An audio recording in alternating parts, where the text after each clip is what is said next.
Dari gaya hidupnya berarti ya Pak ya, sudah Iya, bisa kelihatan iya, ya? iya. Contohnya seperti saya, gaya hidup saya. Tinggal saya di mana? Di Pondok Kopi, bukan di Pondok Indah. Rumah juga penting ya Pak, Loh, lokasi rumah ya. rumahnya di Kalau di mana? Jakarta Selatan mencurigakan ya Pak. Oh iya dong, iya kan gitu. Ya kalau misalnya rumahnya di sini, ya macam ada teman-teman, rata-rata. Kalau saya, justru saya itu dikatakan orang kiri itu katanya. Karena apa? Karena rumah saya di Pondok Kopi.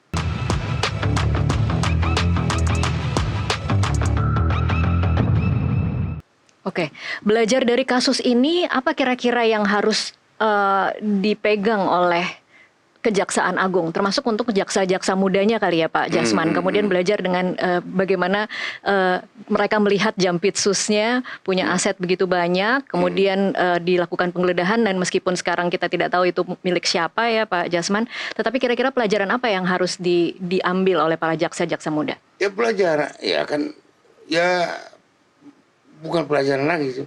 Harusnya takut. Gitu. Tadi kalau istilah yang sering saya gunakan, ciptakan budaya takut. Iya. Kalau Karena, di Kejaksaan Agung itu budaya takut ada tidak sih Pak? oh ada.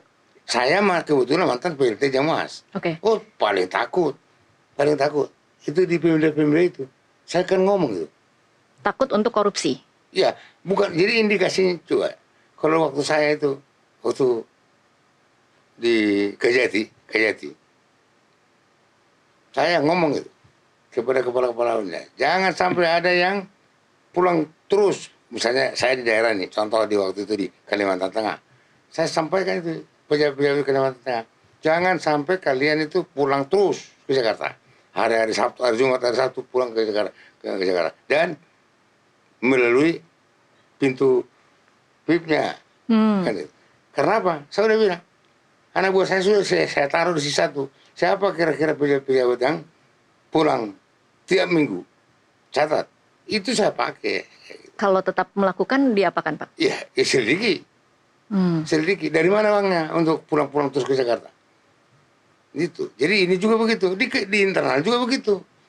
Nah, jadi waktu saya di PLT Jamas, saya ngomong itu kalau saya instruksi ke daerah. Saya ngomong, jangan sampai saya mendengar tadi, Anda seringkali pulang ke Jakarta. Atau entah kemana. Gitu. Nah, gampang. Saya tungguin aja di bandara. Ada beberapa jaksa-jaksa yang pulang ke daerah.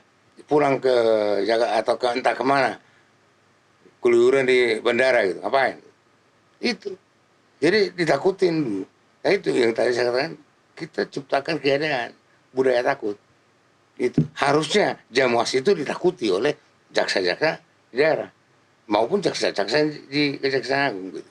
Gitu. Dari gaya hidupnya berarti ya Pak ya, sudah bisa kelihatan ya? Iya. Contohnya seperti saya. Gaya hidup saya. Tinggal saya di mana? Di Pondok Kopi. Bukan di Pondok Indah. Rumah juga penting ya Pak, lokasi rumah ya. Kalau di Jakarta Selatan mencurigakan ya Pak. Oh iya dong, iya kan gitu. Ya kalau misalnya rumahnya di sini, ya macam ada teman-teman, rata-rata. Kalau saya, justru saya itu dikatakan orang kiri itu katanya. Karena apa? Karena rumah saya di Pondok Kopi. Itu. Di rumah saya memang di Pondok Kopi. Iya. Tapi kalau kemudian pada masa Pak Jasman ada orang-orang yang kemudian atau jaksa-jaksa yang Dari kemudian dulu juga terindikasi sudah banyak orang kaya jaksa. Iya, sudah banyak ya jaksa kaya ya. Tapi membuktikan bahwa mereka itu kemudian jangan-jangan melakukan sesuatu atau penyalahgunaan wewenang itu tadi kan, mobilnya apa, tinggalnya di mana, mudah kok. Mudah itu. Makanya sebenarnya apa yang dilakukan di KPK itu bagus gitu loh. Apa yang dilakukan di Pak KPK? Ya artinya kan itu kan seleksinya itu kan dilihat gitu kan. Iya. Ya saya waktu itu masuk kok seleksi di KPK, ya nggak lulus aja di masalah politik kan di DPR, kan DPR yang milih. Ya. Oke. Publik yang saat ini mungkin kepercayaannya tidak begitu tinggi kepada Kejaksaan Agung untuk menangani kasus pejabatnya sendiri. Kira-kira Pak Jasman mau bicara apa kepada publik yang saat ini mungkin kepercayaannya sanksi lah ya Pak kira-kira. Jangan-jangan paling ini akan dilokalisir, paling jangan-jangan mereka akan saling menutupi kasus masing-masing. Apa yang mungkin Anda ingin katakan Ya kepada udah, publik? pelototin aja. Pelototin. Apa yang mereka lakukan? Ya sama, bukan hanya masyarakat. Saya pun akan mempelototin. Ya. Karena apa yang saya sampaikan di media ini juga akan saya diuji nanti kan gitu. Apa betul gitu? Memang jaksa qualified itu. Ya memang kita pelototin aja. Masyarakat silakan mengamati gitu. Dan kalau ternyata akhirnya menguap begitu saja atau kemudian tidak masuk ke persidangan, Oh enggak, kalau itu enggak. Saya yakin enggak. oke, Pasti masuk. pasti masuk. Pasti masuk. Dan- Soal bagaimana nanti persidangan putusannya itu nanti itu lain persoalan. Kalau ini pasti maju ke persidangan. Pasti Nggak akan mungkin. masuk ke persidangan. Nggak mungkin. Dan kita akan menyaksikan Iya. seorang mantan Jampitsus duduk di kursi pesakitan begitu Iya, kira-kira. iya. Bisa. Bisa. Ya. Tapi mungkin melalui pra peradilan dulu kali ya Pak. Tapi ya ikutin aja prosedur gitu. Nah kalau misalnya pra peradilannya misalnya berhasil misalnya bahwa itu cacat gitu ya udah. Dan itu juga masih mungkin disidi lagi gitu loh. Pra peradilan zaman sekarang bisa berkali-kali ya Pak kalau kita menyaksikan Bisa. kemarin Bisa. kasus ijazah palsu. Iya, bisa saja. Gitu. Jadi yang pasti kalau saya berharap tolong media ini jangan di prank lah. Jangan terjadi prank. Itu aja. Itu yang saya khawatirkan. Prank yang bahwa- Anda khawatirkan tuh seperti apa? Ya artinya bahwa belum apa-apa media sudah berkesimpulan gitu. Sulit soalnya tidak berkesimpulan dengan barang bukti yang sebesar itu ya Pak Jasman. Iya. Karena jangan itu tadi itu yang saya katakan. Memang itu sangat sentral mengenai barang bukti itu. Betul. Jadi kalau memang nanti Pak Febri tidak terbukti karena itu betul-betul punya siapa itu, ya oke itu aja dibuktikan. Kan itu. Tapi tadi kan saya sudah sampaikan. TPPU paling mudah, khusus di pasal 5 tidak perlu itu tindak hasil kejahatan atau tidak, enggak. Oke, boleh dijelaskan sedikit Pak soal TPPU itu mudah menurut Anda? Mengapa mudah?